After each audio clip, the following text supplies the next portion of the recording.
Today's show is sponsored by the ABV Network Merchandise Shop. Check out our large assortment of logo merch and our lifestyle collection as well. Just head over to abvnetwork.com and click on Shop. We are also sponsored by The Bar to Go. The Bar to Go offers a fully customizable carrying case that allows you to take your favorite distilled spirits or cocktail ingredients with you. Whether you're looking for yourself, a customized gift, or logo items for your business or event, The Bar to Go can help. Check them out at thebartogo.com. Use the number 2 when you type out The Bar to Go. Did you know Neely Family Distillery now ships its popular distilled spirits directly to you? To order, simply call 859-394-3258. Tell them the ABV Network sent you. And now, on to the show. Let's drink!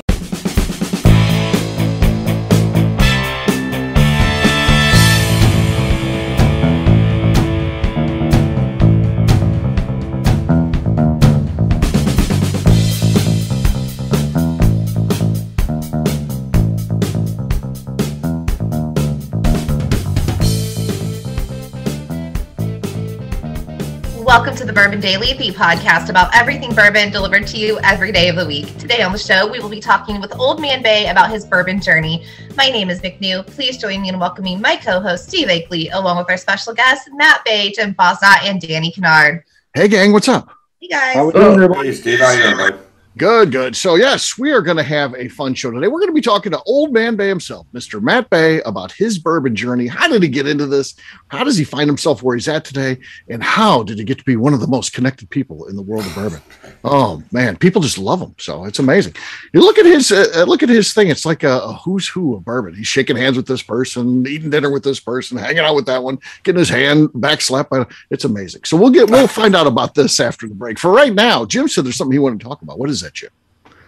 So as we're recording this show, my wife Heidi just got back from a bachelorette party. It was a 4-day weekend at Lake of the Ozark with all, a bunch of their girlfriends. And I just have an observation. I guess, I don't know if this is a gender thing, a generational thing, but every time she travels with the girls, with different girls, the same kind of stuff comes up that would never happen with. I've traveled with you, Steve, and I'm just kind of curious how this works out. I know McNew has traveled with Heidi at least once, but like, first of all, is they're all sharing a house. There's like 14 girls. I'm like, well, how many bedrooms is it? She's like, oh, it's like 5 or 6 bedrooms. Well, how does that work? Well, I'm sleeping in a bed with so-and-so, and I'm sleeping in a bed with so-and-so. There's not a chance in hell that I'm traveling with my guides and that we're sharing a bed. It's not happening. It's not. And then even like, oh, we went hot tubbing. Like, oh, yeah, so all the girls are hanging out in the hot tub. I have a hot tub. I love a hot tub. I'm not hanging in a hot tub with like 6 of my friends on a fishing trip. I'm not doing it. And then they're going out to dinner and they're like, oh, I love that shirt. Can I wear that tonight or whatever else? Again, I'm not borrowing Steve's Tommy Bahama to go out to dinner with. No. And I don't think that's just an old man Jim thing, if that's a gender thing, if it's a bit of both. But am I wrong, Steve? Is there a chance in hell? I've traveled with you, and I remember you sleeping on the floor where there's 2 beds as me, you. Yeah. So, yeah, there's 2 queen-size beds, 1 guy in each of the queen-size beds. So there's room to add another person in those beds. But there's no chance. I'd rather sleep on the floor than sleep with a dude. That's Royce one time. He booked the hotel. We're going out to Colorado. He books the hotel, and as we go to check in, there's a king-size bed. I said, Royce, what in the hell? And we said, we got to move. And they're like, I'm sorry, we're sold out. We have no other rooms. You're going to have to take that room. And I said, well, then I'll sleep in the car, and he's like, well, there's a Target, you can go buy an air mattress. So I was getting ready to go up to the air mattress. And Royce, we get in there, and he's like, oh, it's not that bad. We could. And I'm like, no, we can't. We cannot. No. So, but before we left on the way out, they stopped us and said, hey, someone just canceled. So we have a room with 2 beds. So we ended up getting that. But no, there's not a chance I'm sleeping in a bed with another dude. Boy, that was a close call, huh? It was a close call. Yeah. It was scary. Yeah. Anybody else? Danny, would you go on and travel with the guys weekend and there's 6 of you and there's 3 beds? Hell no. I'll sleep on the floor or I'll bring my camper. Right. Yeah. No, absolutely not. Oh, man. Yeah. The girls do this for some reason. I've got this coming up. So I've got two spare bedrooms, two beds, a queen size bed and a king size bed. And we've got the Neelys. So I put them in they're going to be in the room with the queen size bed. And then I've got Justine and her friend Carrie. And she's like, we'll either take the couch, or if there's a bed, we can sleep in the same bed. I'm like, you can have the king size bed then. But yeah, there's no way. It's not weird. It's not weird. Like, you're just girls, we do it all the time. We don't even think about it. It's fine. Here's the problem, though, McNew. You ladies wake up in the morning, everything's still the same. A dude wakes up in the morning, there's no such thing came up overnight. You know what I'm saying? Same in the morning, though. They're like, that is not the McNew I went to bed with. Like, it is very different. I do get what you're saying, though. Nobody wants to be near that thing. And then Steve sleeps naked. It's awkward. No. Someone else's. I get it. No, Jim says that is not true. I always bring appropriate sleepwear. And this is not what I wear in my own bed when I'm sleeping, by the way. But when I'm out sleeping with, even if there's two beds, I'm going to sleep in a pair of shorts and a t-shirt. That's not what I sleep in. I just sleep in a pair of underwear in my house. I mean, I don't care what the hell I look like. Right. No t-shirt at all. But I have respect for others, so I half dressed now. I can't say that Jim was that way the whole time. It seems like he peeled down to his underwear, if I remember correctly. I was in shorts. I always bring shorts. I don't know about that. Yeah. And the other guy we were with definitely was in his underwear. I even took a photo. I took a photo of him because he's walking around. I'm like, dude, you are not my father. My father used to walk around in his underwear around the house. You're not my father. You can't just walk around in your underwear around me. I don't want to see it.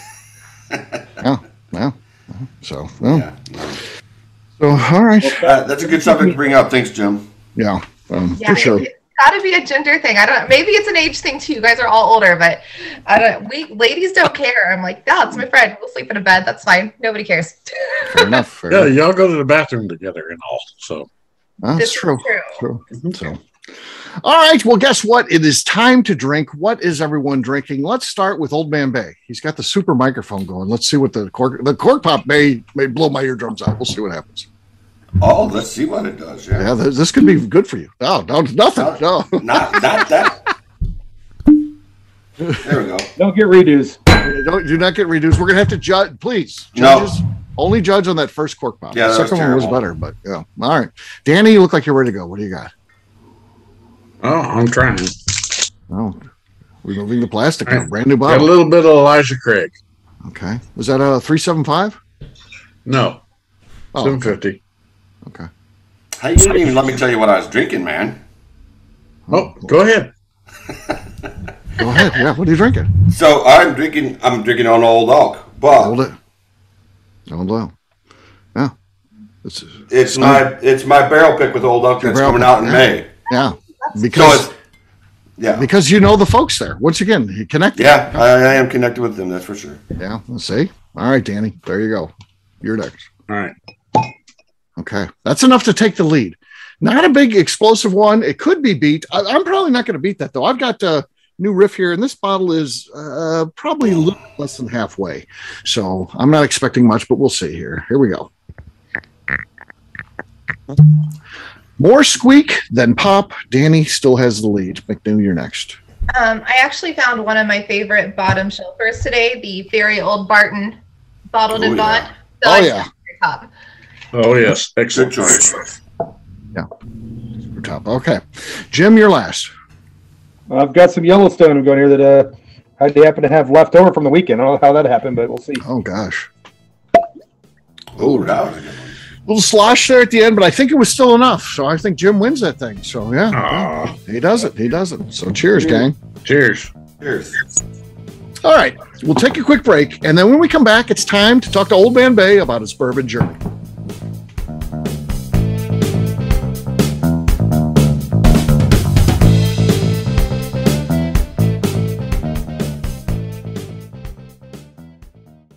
Hello, this is Steve Akeley of the ABV Network. Let's talk about the people who make this show happen. First up is Leatherwood Distillery in Pleasant View, Tennessee. Company founder Andy Lang started distilling as a hobby while serving his country as an elite Green Beret. Andy distilled all over the world during his time in the military and brought this passion back to him in the U.S. when he returned home. A visit to Leatherwood combines Andy Lang's unique distilled spirits and a museum of artifacts from his time serving the U.S. Share a drink with a fallen soldier at their bar where you can grab an acrylic bio off the wall that celebrates the individuals who gave the ultimate sacrifice to protect his or her country. They will also ship their distilled spirits directly to you, so check them out at leatherwooddistillery.com. Hi, this is Steve Akeley, owner of the ABV Network. We're sponsored by the Stave and Thief Society. This is where you, a bourbon enthusiast, can expand your knowledge and emerge a bourbon steward. In 2017, I completed my Executive Bourbon Steward certification. It's the most comprehensive bourbon certification program available and connects you with an expansive network of bourbon enthusiasts and professionals. Check out the full listing of in-person and online certifications and join the society today by enrolling at staveandthief.com. Okay, let's talk about Neely Family Distillery. In 2018, I met Royce Neely at an industry event. He started appearing on our shows, and we became friends during my frequent visits to Kentucky. Today, he's leading the way for young distillers making their mark on the bourbon industry. A visit to Neely Family Distillery combines family history, a look at what makes their products unique, and of course a tasting through their whiskeys, moonshines, and creams. Check them out at neelyfamilydistillery.com and visit them in Sparta, Kentucky.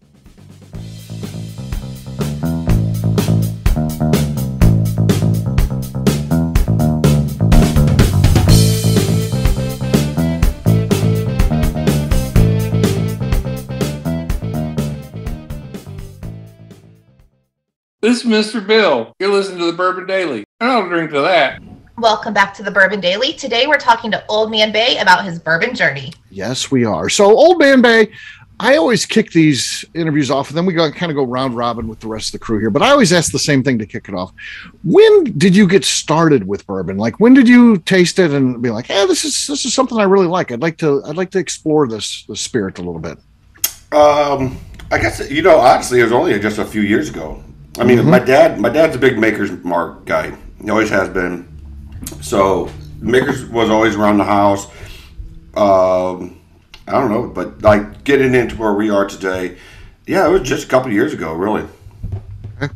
Just a couple of years. So, yeah, and that's not something you said your dad always had it around. Is it not something that you drank then, even though he had it I around? really didn't. No, wasn't your thing.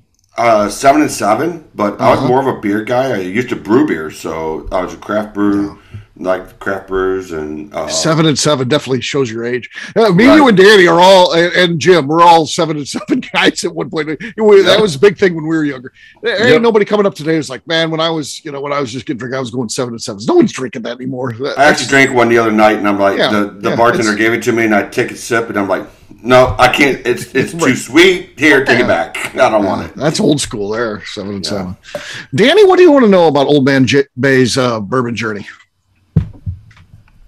So how did you get into making these signs? I've seen you around a few other events. I've never actually got a chance to personally talk to you. Oh, that's rude. Right? That's rude. He sees you, but you've been going around to everybody else, but but not Old Man. I watch you carry around your little half barrel thing, sign and everything, and show everybody. It's a pretty cool display. So, how did you get into that? Well, that's a very, very long question. But short answer is, was a firefighter. Got diagnosed with PTSD. Got into making signs. A friend asked if I could make one with a whiskey quote from Mark Twain. And I did that one and got a barrel, did it on a barrel, and that's all I pretty much do now. And it's been a crazy ride. I've found a niche market that isn't out there. There's really no one else that makes them like me. Right. And all my signs are hand routed. There's no CNCs or lasers or anything like that. It's all hand done, hand painted. So, well, from what I'm seeing, it's a very cool work of art, and I do like it. I appreciate it. Thank you. There you go. McNew, what do you want to know? Yeah, so you really just put yourself out there and started networking like a crazy person. And it's amazing all the people you have met. Who do you, like, I don't know if you can have a favorite, but what's the favorite sign that you've made for somebody in the industry? Ooh, wow. In the industry, golly.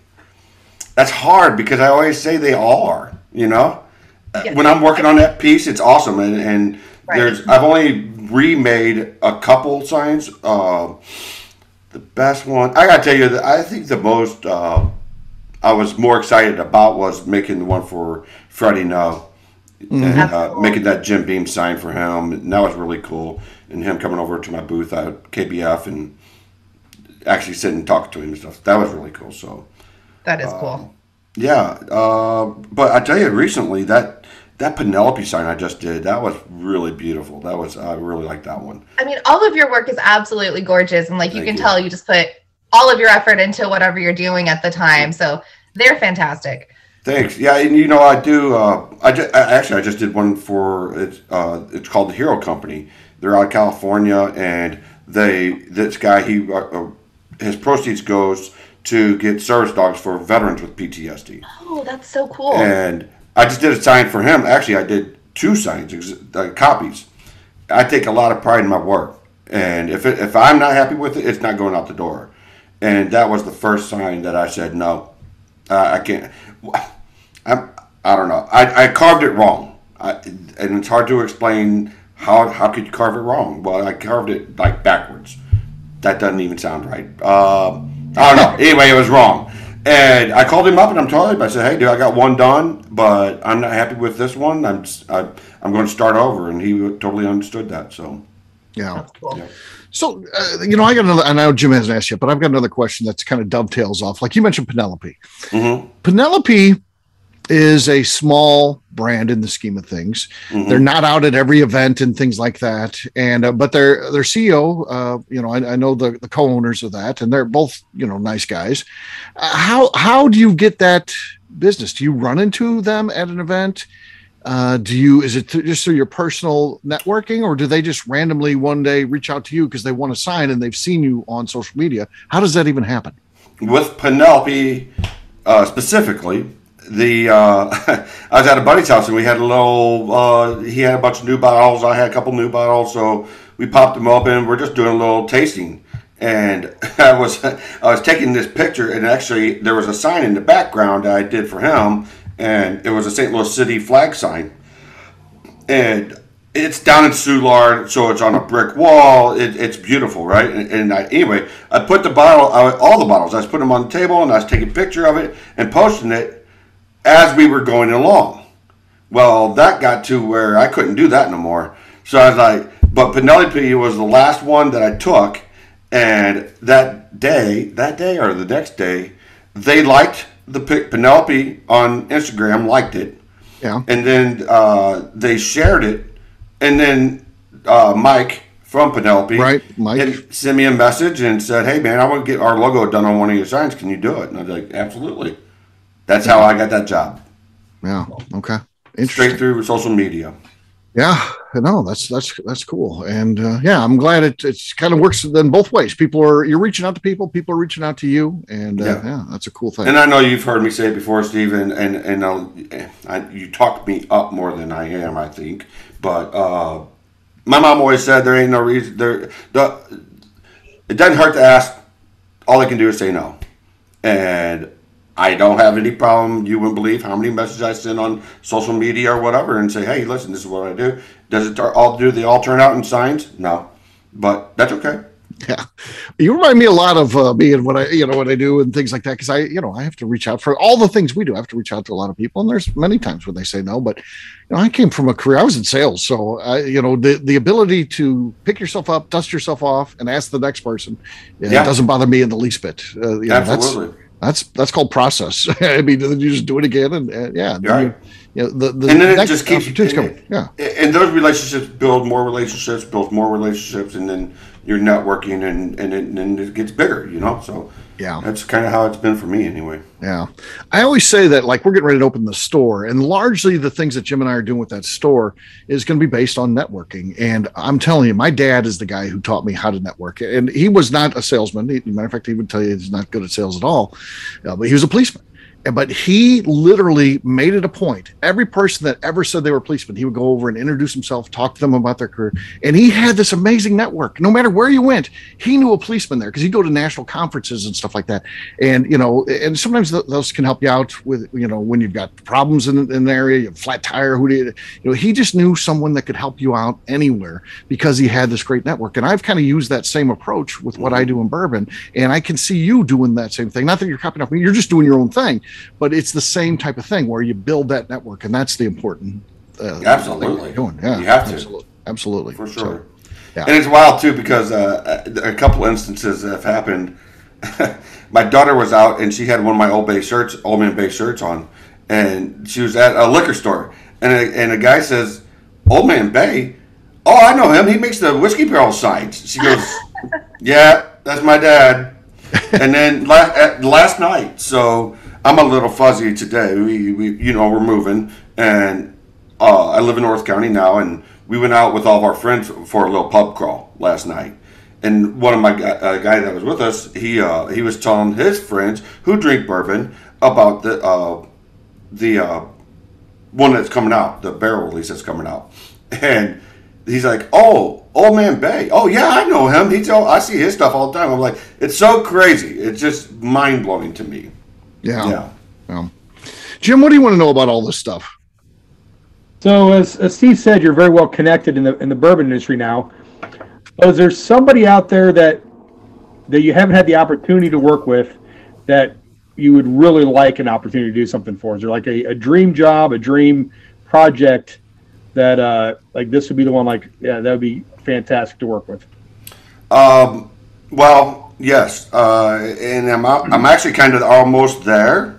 I've done a couple signs for Metallica's Blackened brand, and so Blackened is a very good connection with me as well. And then so they're I want to meet Metallica. I've loved Metallica all my life. I want to meet them dudes, and I want to make them a sign and have them autograph it and all that. I'd love that. That'd be amazing. We could rewrite the lyrics to Spoon Man. Sign Man. Yeah. Out of all the people, Metallica, huh? Yeah, Metallica. Yeah. Oh, dude, I'm a big hair band, metal. Yeah, I like that stuff. I like all music though, but Metallica, I love them. What about country? That's bad, isn't it? Country sucks. Today's country? Everything but country. Not. Yeah, God, everything. Not today's country. The old country? Heck yeah, man. It's brutal. Gosh, it's brutal. I like the old stuff. Yeah. Yeah. Hank Williams Sr. maybe. See, you got to go back, Steve. I mean, I will absolutely say most of today's is trash, but you got to go back. It stopped being good in the 90s. Actually, the 90s kind of... Garth Brooks and stuff? He's terrible. Yeah, well, the 90s kind of brought in terrible shit, but you got to go... Waylon and Willie and... 70s and older, probably, for good country. Yeah. Yeah. I mean, a Hank Williams Senior concert now would be great. Just like sit in a grave and just listen to the wind blow. It'd be fine. I could go George Strait. Ghost come up and play for us. I feel like if we pour him out some whiskey, he might actually show up. It'd probably be fine. Who? Senior. I feel like Senior, yeah. Whiskey. Okay, yeah, it's true. Well, and I've made. You haven't heard it yet, but I've been kicking around this whole idea of starting a podcast because of you, Steve. And my Whiskey Den and all these guys, all these other podcasts that I've been on. But if it weren't for you guys giving me the opportunity to come in and be on these podcasts and be seen and heard, I don't know where I'd be right now. Of course I'm doing my own networking, but that obviously helps, right?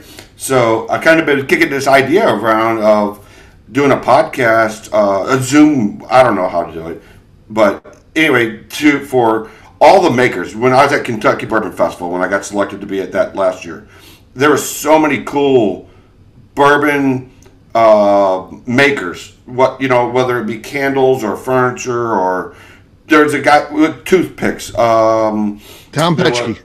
Yeah, Petchke Picks. And then Seldom Farms with their maple syrup and barrel-aged bourbon. And I want to give them guys the highlights. Somebody gave it to me. I kind of want to pay that forward and give them the opportunity that I got. So. Yeah. Well, there you go. Yes, I think that's a good idea. That's a different take on bourbon, but I would mix some bourbon stuff in there too. You got all the connections. Oh, absolutely. Well, and I guess that's what I was going to say. You haven't heard it yet, but I've already got. If you guys are watching my content, Bo Garrett from Montgomery. He was the lead guitarist for Montgomery Gentry, and I did a sign for him. He's become a great friend, and he did. One of his fans made a guitar Oh gosh, Bourbon Mike Guitars, I think is what he is on social media. He made Bo a cigar box guitar. Yeah, cigar. A 3-string cigar box. Well, he made one out of a Russell Reserve box for Bo Garrett. Oh. And it is so cool. Just the sound is just neat. And so I hit him up and I'm like, hey, dude, I'm thinking about doing this whole podcast thing. Can you make me an intro song? And he did it for me on that Russell Reserve. Oh, that's cool. Yeah. And then so I put it out and I'm like, hey, if anybody plays music, here's the start. Play with this guy. And then I want to get all these musicians with their different instruments and put them all together for one song. My buddy that at the firehouse, he's a drummer, so he laid down a track drums to play with Bo. It is neat. Like is We Are the World. You're gonna make that song with all Bourbon people. So yeah. Bronner plays a little guitar. You can get him on there. Yeah. Andrew Webrink plays guitar. You can get him. Yeah. Yeah. Yeah, I think that's right. Awesome. Andrew had his guitar out last time I was on your show. Yeah. Webrink does a little bit of that stuff. So yeah, there's some options out there. So yes, very good. That's another contact, man. Yeah, and Cousin Herbie from Neely Family Distillery. Cousin Herbie, he plays the spoons if you need them. Oh, actually, there is have you ever watched the Spoon Lady in New Orleans? But I do want to get the spoons on there. I would love to. My grandpa always played. He played. My grandpa could play anything. My dad too, and but my grandpa played banjo. I'd love to get a little banjo line going through it. Yeah. Heck yeah. All right. Well, one more question. Yes, sir. Okay, yeah, go ahead. I know you do all these signs for all the distilleries or whatever. That's all good. But do you turn and actually do signs for the average guy who wants something for his home bar? Absolutely. I actually do a lot of that, to be honest with you. How do people get a hold of you with that? Oh, well, just my email is oldmanbaysigns@gmail.com. Okay.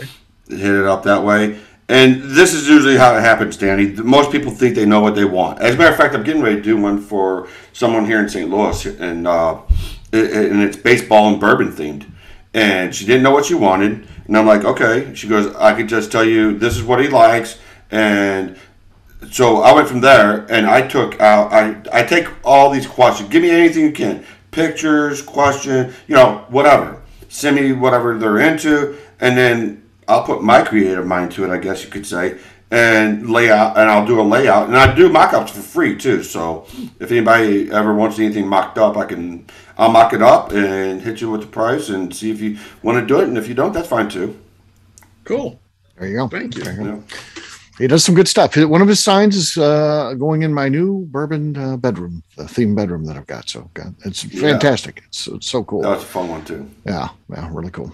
All right. Well, time to do some plugs. Old Man Bay, make sure that we know where we can find you. We're talking website and social media, that type of stuff. Hey, can we talk about one more thing before we go? Sure. Yeah, I got to talk about the contest, the DIY Hero contest. Okay. So if I got selected. How long does it run till?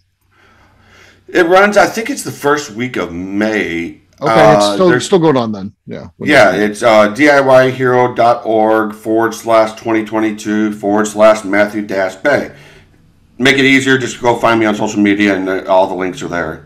But since the start, I filled out the application. I saw this thing. I don't even know how I got it, but I filled out an application, and it's like you can win $25,000 and get a 2-page ad in Make Magazine.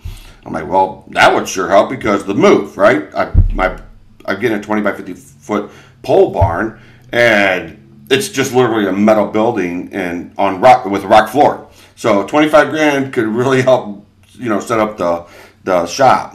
So I filled out the application, and then I was accepted. And in my group, what have we had now? 4 rounds now, and I've taken first in every round. I'm in the top 5 right now, and I'm still in first right now. So after this one, it goes to the semifinal, quarterfinal, and then the final. So yeah, I'm rocking that. So if anybody gets out there and vote for me, keep voting. Vote. Not a problem. All right, Danny, how about you? Where can people find you? You can find me on Facebook, Danny Kennard. Jim. You can find me on Facebook at Jim Fosdyke. Find me on Instagram at FozJim, FAZZJIM. You can find me on Friday nights doing Jim Biggs Pours. Find that on Breitbart. Got our third one will be releasing tonight. Nice. Excellent. McNew, how about you? You can find me on Instagram at McNew ABV. All right, for me, I'm an easy guy to find. I'm at Steve Akeley on Twitter, Instagram, or Facebook. I've got a website, steveakeley.com. We've also got a company website. That thing's abvnetwork.com. Check it out because everything that we do is out there. Previous shows, blogs, so much more, abvnetwork.com. McNew, anything else to say before we get out of here? I would like to remind the audience to please give us a 5-star review. That includes comments. It helps new people find the show, which is very important to us. And if you like what we're doing, we ask that you please visit our Patreon page at patreon.com/the ABV Network. All right, great job today, gang. For audience, we'll have a brand new show for you tomorrow. Looking forward to that. Until then, take care, everybody. See ya. Bye. Bye. Bye. Cheers. Peace.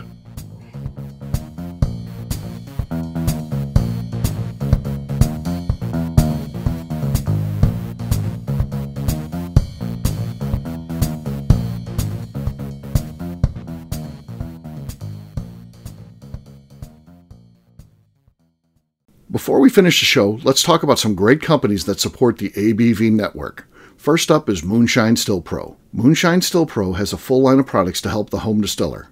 Whether you want to experiment on the stove in your kitchen or you're looking for a bigger setup in your backyard, owner Russell Creed and his team can help. They have multiple still offerings, accessories, and even grain from their partners at Goldstone Mill to assist you in making whiskey on par with your favorite distillery. They can also help you with some fabricated parts you probably can't make yourself if you are attempting a DIY still project. Learn more or order your still or parts at moonshinestillpro.com. Another friend of ours is the Goldstein family at Goldstone Mill. The Goldsteins offer a variety of heritage and heirloom grains to make the finest whiskeys in the world. Plus, they are more than just a grain company. They are truly consultants to make sure the grains they are providing to you or your business meet your highest expectations. Additionally, they work with mills around the country, ensuring shipping is as low as possible for their customers. If you're a distillery, brewery, or even doing this at home, Goldstone can assist you. Check them out at goldstonemill.com, call them at 217-254-6613, or check in via email at hello@goldstonemill.com. The Bourbon Daily is part of the ABV Network. For more information or to become a sponsor, please visit abvnetwork.com. Thanks for listening and cheers. This has been a Steve Akeley production.